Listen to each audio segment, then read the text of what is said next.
হাই friends, এয়া চাওক মই কি ধুনীয়াকৈ কনডেন্স মিল্ক ঘৰতে বনাই দেখুৱালোঁ আপোনালোকক। এয়া বৰ ধুনীয়াকৈ ঘৰতে বনাবলৈকে পাৰি। আপোনালোকেও বনাব পাৰিব এইদৰে। কেনেকৈ বনাব লাগে মই সেইটো আপোনালোকক দেখুৱাই আছোঁ। এতিয়া আহক মই কিদৰে কনডেন্স মিল্ক বনাওঁ মই সেইটো আপোনালোকক দেখুৱাই দিওঁ।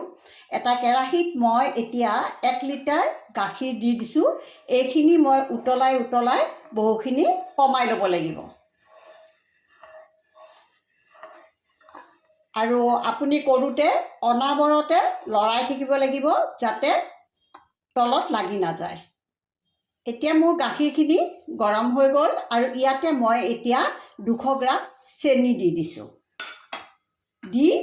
চেনিখিনি আপোনালোকে গাখীৰ গৰম হোৱাৰ পাছতেই দি দিব লাগিব, তেতিয়াহে কালাৰটো ভালদৰে আহি যাব কনডেন্স মিল্কৰ। এইখিনি এতিয়া মই এইদৰে লৰাই থাকিম। গাখীৰখিনি যেতিয়া পগাই থাকিব তেতিয়া আপোনালোকে বহুত হাইত দি নিদিব, গেছটো মিডিয়ামত দি আপোনালোকে লৰাই থাকিব।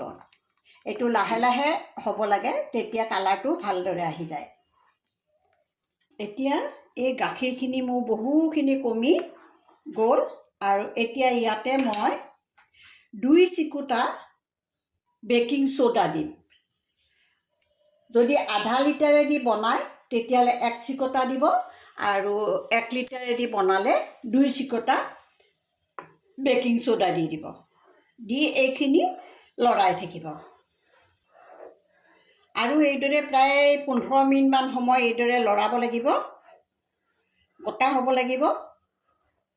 ঘৰতে অতি সহজতে এইটো বস্তু বনাই ল'বলৈকে পাৰি।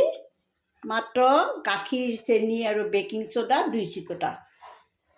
বজাৰত বৰ দাম, ঘৰতে বনাই ল'ব আপোনালোকে। এতিয়া এই গাখীৰখিনি বহুখিনি গোটা হ'ল। ইয়াৰে কালাৰটো ধুনীয়া, একদম কনডেন্স মিল্কৰ কালাৰ আহিছে, কিন্তু কেমেৰাত অহা নাই ইমান ধুনীয়াকৈ কালাৰটো। বৰ ধুনীয়া হৈছে। এইখিনি এতিয়া আৰু বহু বেছি কমাবলৈকে লাগিব।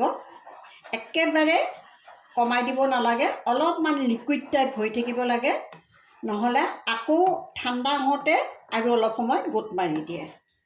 এইখিনি মোৰ এতিয়া হৈ গ'ল। মই এতিয়া ঠাণ্ডা হ'বলৈকে দিওঁ।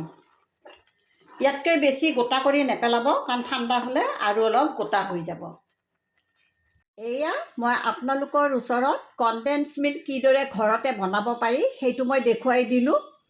মই এটা টিপছ দিবলৈকে বিচাৰিছোঁ আপোনালোকক। যদিহে বনাওঁতে শেষৰ ফালে আপোনালোকৰ গোটা লাগি যায়, তেনেহ'লে তাতে আপোনালোকে অলপ গৰম গাখীৰ মিক্স কৰি আকৌ আপোনালোকে ভালদৰে অলপ লিকুইড টাইপ কৰি ল'ব পাৰিব। আশা কৰোঁ আপোনালোকৰ ৰেচিপিটো ভাল লাগিল আৰু আপোনালোকে যেন মোক ছাবস্ক্ৰাইব কৰে, এই মোৰ আপোনালোকৰ ওচৰত আশা।